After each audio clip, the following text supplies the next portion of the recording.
सभी को नमस्कार। अभी हम अभिज्ञान शाकुंतलम के चौथे अंक के 5वें पद्य का अध्ययन करेंगे। शकुंतला का गांधर्व विवाह हो चुका है।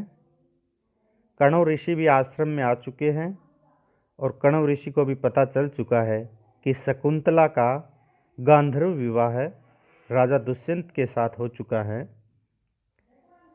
तब कण्व ऋषि अपने भारतीय संस्कृति के अनुसार अपनी पुत्री को दुष्यंत के राज्य में भेजने के लिए तैयारियां शुरू करते हैं।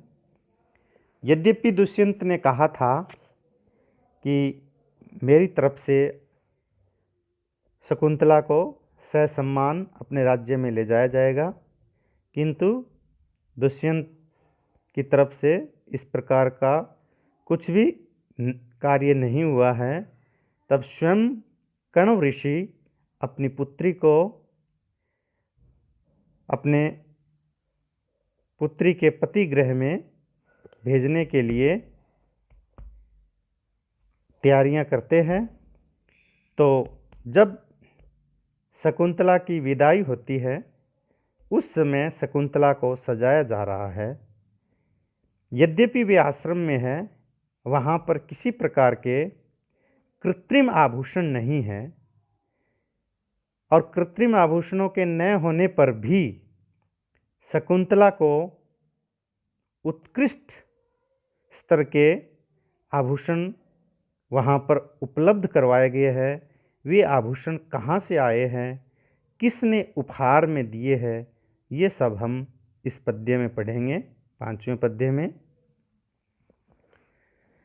क्षोमम केनचित इंदु पांडु तरुणा मांगल्यम आविष्कृतम निष्ठूयतः चरण उपभोग सुलभ लाक्षारसय केनचित अन्येभ्य वन्न देवता करतलई आपर्व भाग उत्थितई दत्तानि आभरणानि तत्किशलय उद्भेद प्रतिद्वंद्वी भी।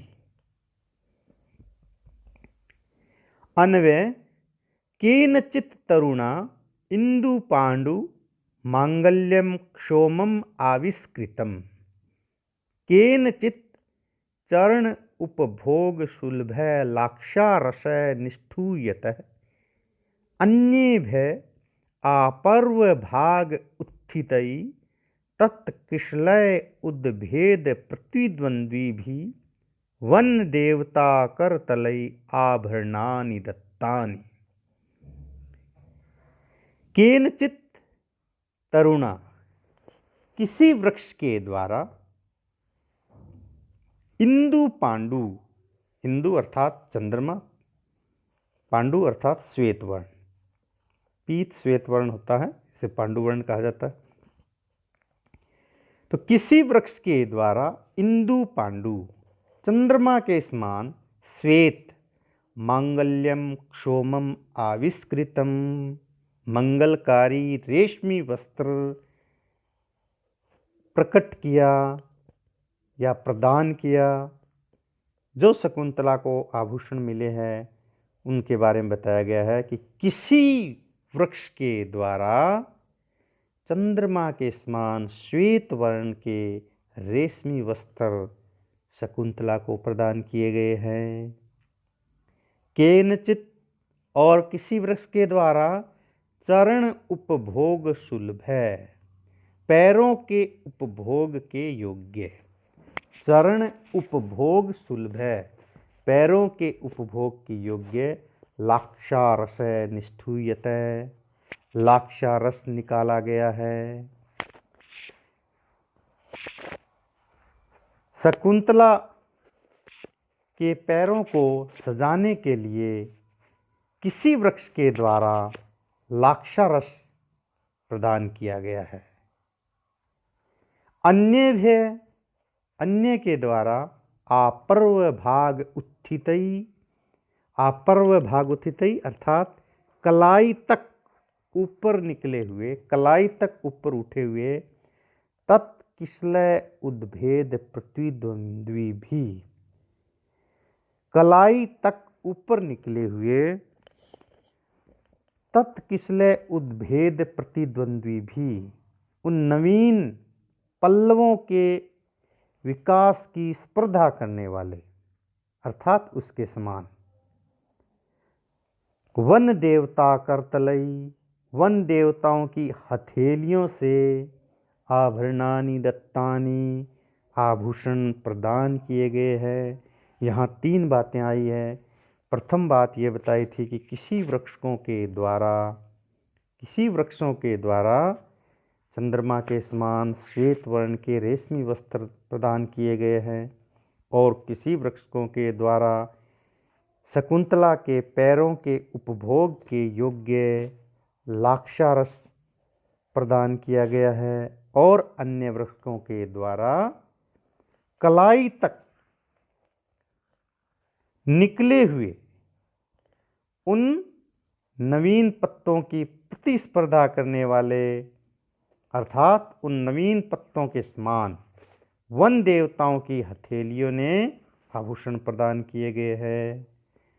अर्थात यहाँ यह बताया गया है कि जो वृक्षों पर वन देवता थे, उनके हाथ कलाइयों तक ऊपर उठे हुए थे, और वे हाथ वहाँ उन पेड़ों के कोमल पत्ते हैं उनके समान थे, और उन हाथों के द्वारा वन देवताओं ने शकुंतला के लिए आभूषण प्रदान किए हैं। यह इस पद्य में बताया गया है। तो इसका अर्थ हो चुका है।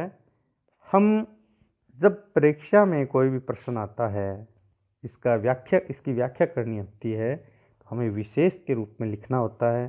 तो विशेष में अपने क्या क्या लिखते हैं?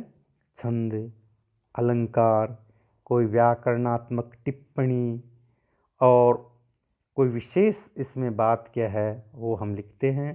तो इस पद्य में हम विशेष में लिख सकते हैं कि स्वयं वन देवताओं ने शकुंतला के लिए आभूषण दिए हैं, तो उनकी तुलना किसी भी प्रकार से ये कृत्रिम आभूषणों से नहीं हो सकती है। निश्चित रूप से जब स्वयं देवताओं ने आभूषण दिए हैं तो शकुंतला सौभाग्यशाली होगी। और इसके अतिरिक्त यहाँ जब हम देखते हैं कि अलंकार कौन सा है, तो इसमें इंदु पांडु अर्थात चंद्रमा के समान श्वेत, तो यहाँ पर उपमा अलंकार है। और इस पद्य में प्रत्येक चरण में 19 वर्ण है, अतः यहाँ पर शार्दूल विक्रीडित छंद है। तो इसमें हम ऐसा लिख सकते हैं। विशेष में ये बातें एक अर्थ से संबंधित लिखें, एक व्याकरण से संबंधित, और अन्य जो हम लिखें उसमें छंद, अलंकार। और जब भी हम किसी पद्य का अनुवाद करें तो प्रारंभ में प्रसंग, फिर अनुवाद, और आप अन्वय लिख सकते तो और भी अच्छी बात है, और विशेष। ठीक है, इसी प्रकार से आपको करने हैं।